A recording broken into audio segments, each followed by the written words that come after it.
membina binaan di atas kubur. Bina batang kubur tadi, kalau rujuk kepada hadis Sayyidina Ali yang baru sahabat kita tak ada bacakan tadi, Abil Hiyaz. Hadis itu menceritakan Nabi SAW menyuruh menantu dia, Sayyidina Ali, Sayyidina Ali itu supaya pergi ke beberapa tempat hancur. Bangunan-bangunan atas tu, tanah-tanah tinggi hancur sama rata dengan tanah. Hancur sama rata dengan tanah. Hadis itu adalah hadis sahih. Cuma orang Syiah ni dia pelik, tak nak pakai hadis tu. Padahal hadis tu disandarkan memang kait dengan Sayyidina Ali. Sayyidina Ali kata aku diperintahkan. Dan Sayyidina Ali juga menghantar Abu Hiyad ni untuk musnahkan mana-mana kawasan yang agak tinggi, bangunan dan sebagainya. Memang tak boleh lah. Cuma fuqaha kemudian beristihad dari segi bila kita kebumikan jenazah, nak sama rata ke nak tinggi sejengkal. Tanah tu tinggi sejengkal saja. Jadi itulah dua je pendapat ulama. Sekadar sama rata atau tinggi sejengkal tanah tu supaya dikenali kawasan tanah kubur, supaya kita biarlah kita tak langkah. Zakat tu saja, nak mengenal sahaja zakat tu. Apalagi dalam masyarakat Melayu kita sekarang, kita sudah ada batu nisan. Ya, cuma semalam saya tanya Datuk Mufti semalam dalam syarat fatwa, saya tanya kenapa di Perlis ni bila berlaku kematian dia belum taruh batu nisan, dia letak dia letak ranting ni tak. Jadi Datuk jawab, dia kata kita tunggu sehingga tanah tu mendak. Bila hampir dia mendak, kita letak batu nisan. Jadi tak nampak mendak teruk. Jadi tak nampaklah batu nisan tu tenggelam. Itu jawapan Datuk Mufti berkait dengan amalan orang Perlis. Kenapa dia tak letak terus batu nisan, tidak seperti di negeri saya. Masa ke bumi tu terus letak batu nisan. Jadi sebulan kemudian batu nisan tu turun. Jadi kalau kita peka dengan macam tu tuan-tuan, tak ada apa-apa. Tapi setengah orang bak kubur ni dia tak peka pun. Yang dia peka harta peninggalan si mati. Berbalah nak dapatkan harta peninggalan si mati. Oh tu nombor satu. Nesang tak nesang, no, tak boleh tengok. Nesang turun tak turun, tak ada main. Yang mereka takut bila sahang mereka turun. Batu nesang turun tak apa. Jadi tuan-tuan tak boleh bina bangunan tinggi. Kemudian ada beberapa fuqaha, terutama fuqaha ulama fiqh Syafi'i, dia kata bolehlah bina bangunan. Ada pendapat ulama kata boleh. Maksud boleh ialah membina betul-betul lubang kubur tu. Betul-betul lubang kubur, tentang lubang kubur tu sikit untuk lubang kubur tu. Bukan tinggi sangat macam petok tu. Lubang tentang betul lubang kubur. Tetapi pendapat itu bukan satu pendapat yang kuat. Ini telah difatwakan dalam fatwa negeri Terengganu, dia kata. Atas lubang kubur. Soalan yang tuan-tuan, majoriti lain kata kena rata ataupun sejengkal. Kenapa tak nak pakai yang majoriti? Kenapa nak pakai yang segelintir ulama tadi? Ada sesuatu, something wrong, orang putih panggil, something wrong. Pasal apa kita nak buat bangunan sangat atas tu? Masjid kita kekurangan dana, tuan-tuan nak buat bangunan masjid. Masjid Rusia, tak ada masjid Rusia. Masjid Tuan Kuwait tu dia perlukan dana nak buat ekong. Kenapa tak belanja benda tu? Jangan berlaku seperti di Yaman, tuan-tuan. Orang menghadapi krisis kemanusiaan, pasukan penyelamat terpaksa kumpul dana nak bantu pasukan, nak bantu orang terlibat dengan krisis kemanusiaan. Elok-elok dia buat kumpul dana juga. Buat derma besar-besar. Masa apa? Pasal nak membesarkan bangunan atas kubur Nabi Hud. Hak Nabi tak suruh, dia pergi kumpul. Hak Nabi suruh kumpul, bantu saudara kita. Tu tak kumpul pula.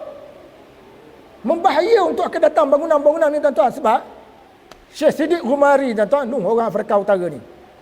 Bila dia meninggal, dia ulama besar. Bila dia meninggal, anak dia kata tak boleh. Tak boleh bina sebarang bangunan atas kubur. Maka beliau tu berlalu 3-4 tahun. Tak ada bangunan. Lepas tu, dah berlalu 3-4 tahun, anak dia mula bina. Buat bangunan atas kubur. Bila buat bangunan, tuan-tuan, buat kubur. Mula-mula bangunan. Lepas tu buat kubur. Lepas buat kubur, tambah kubur.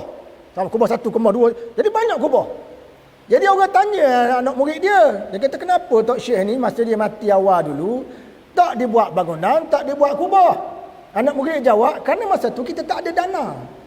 Jadi sekarang kita banyak dana, lalu kita buatlah bangunan.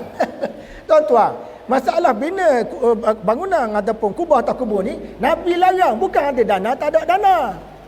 Mana baik kita belanja, tuan-tuan? Belanja untuk orang mati ke belanja untuk orang hidup? Orang hidup yang perlu kebantuan, itu lebih utama. Syekh Izzuddin Ibn Salam menyebut, dia kata mana afdal orang hidup ke orang mati? Jawabnya orang hidup. Sebab itu kita boleh derma, tuan-tuan, derma organ ni, daripada orang mati dah tu boleh dia ambil dia punya organ tertentu untuk diberi pada orang hidup. Kerana menjaga orang hidup itu lebih utama daripada menjaga orang mati. Sebab kalau kita biarkan organ tu dalam tanah, habis gitu je acur. Orang hidup boleh manfaat.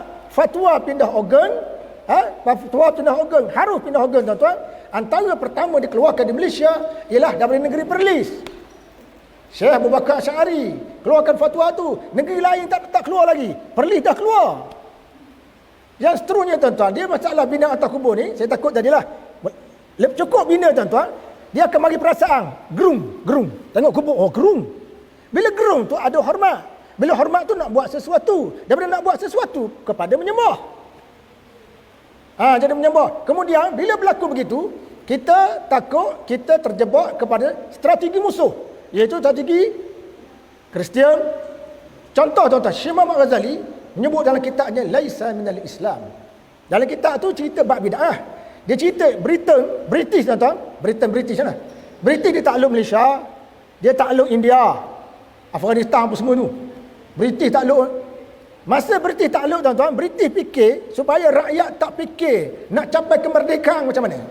Caranya ialah British kaji, dia kata rakyat ni suka puja wali Allah. Rakyat suka puja wali Allah. Maka British pun pergi kampung-kampung, tanya orang kampung, mana dia kampung kamu satu kubur yang dianggap kubur wali. Maka kami nak beri dana bina bangunan atas kubur. Ini berlaku ni Syekh Ahmad Ghazali, bukan saya reka tuan-tuan. Zaman British menjajah India. Maka boleh dikatakan banyaklah bahagian utara India ni sampai Afghanistan kubur-kubur dibuat. Dibuat kubur, dia letak bangunan, kemudian setiap kubur tu ada penjaga. Maka siapa-siapa yang isteri dia tak beranak, nak suruh beranak, pergi ke penjaga kubur tu, serah duit ke dia, penjaga kubur pun menyampaikan syarat kepada si kubur, ahli kubur tu. British punya pasal. Seterusnya tuan-tuan, di Tunisia, disebut oleh Syekh Taqiyuddin Hilali, di Tunisia tuan-tuan, ada kubur besar. Kubur dia agak Tok Wali. Masa tu Perancis menjalankan kempen menakluki Afrika Utara, Perancis. Apabila tentera Perancis mendarat di bandar Tunisia tuan-tuan, rakyat Tunisia ni bangkit dengan senjata masing-masing lawan penjajah. Tetapi ada satu orang Perancis yang baru masuk Islam, dia tak tahu sama ada masuk Islam tu ataupun pura-pura. Masuk Islam tuan-tuan, dia pergi ke bandar Tunisia dan dia ikut aliran Sufi. Jadi dia beribadat kat kubur wali di bandar Tunisia tu. Bila ibadat, Perancis hantar tentera dia masuk bandar Tunisia. Orang-orang Islam bangkit menentang, sedia dengan senjata. Tiba-tiba ni Tok Wali ni, bangsa Perancis yang masuk Islam tu, dia beritahu kepada orang Islam. Dia kata, aku dah jumpa dengan Tok Wali, aku dah mimpi jumpa dia.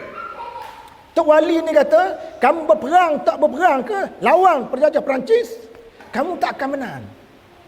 Tok Wali ni dah kata dah, kamu kena menyerah.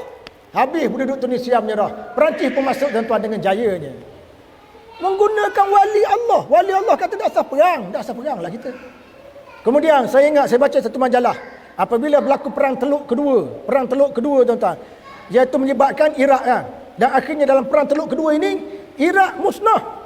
Kerana kononnya dikatakan dia memiliki senjata biologi yang tidak dapat dibuktikan sampai sekarang. Orang sekarang dah boleh menganggap Saddam Hussein itu benar. Dulu Saddam Hussein itu terus, sekarang orang dah anggap Saddam Hussein benar. Saddam Hussein menafikan dia ada senjata biologi yang didakwa oleh mereka tu. Ketika mana tentera mereka mengebom Iraq tuan-tuan, Baghdad, orang ramai berpusu-pusu pergi ke kubur Syekh Abdul Qadir Jailani. Wahai Syekh Abdul Qadir Jailani, Baghdad diserang talu-talu, tolong kami selamatkan kota Baghdad. Orang Baghdad kata masa tu. Maka tak berapa lama selamatlah kota Baghdad, jatuh ke tangan tentera bersekutu. Bukan Tuhan selamat daripada tentera bersekutu, selamat jatuh ke tangan tentera bersekutu. Pasal orang Islam punya senjata sangat canggih untuk menentang musuh, senjata minta dengan wali-wali. Tak payah bersedia, tak payah tawakal pada Allah, kemudian buat sediaan seperti Nabi buat dalam perang Badar. Tak payah. Kita ada istimewa, kita ada kubur wali-wali, beres. Dan saya bimbang nanti tuan-tuan puan sekalian ada anak nak SPN, STP, STAM, dan saya lihat tuan-tuan ada pelajar Universiti Al-Azhar. Pelajar Universiti Al-Azhar nak periksa, dah petang tu dah pergi kat kubur wali-wali yang ada di Baghdad. Pelajar Universiti Al-Azhar, zaman saya tak berlaku begitu. Saya pun bimbang. Bu bapa sekarang tak payah pergi jumpa ustaz dah. Sekarang jumpa ustaz. So semayang ajak untuk anak saya nak SPN. Ambil RM5 ustaz. Ustaz kata RM5 aku tak nak semayang. Kalau bagi 15 aku semayang. Kalau bagi 50 aku semayang sungguh-sungguh dengan penuh khusyuk dan tawaduk. Kalau boleh RM5 tak payahlah. Ustaz kata.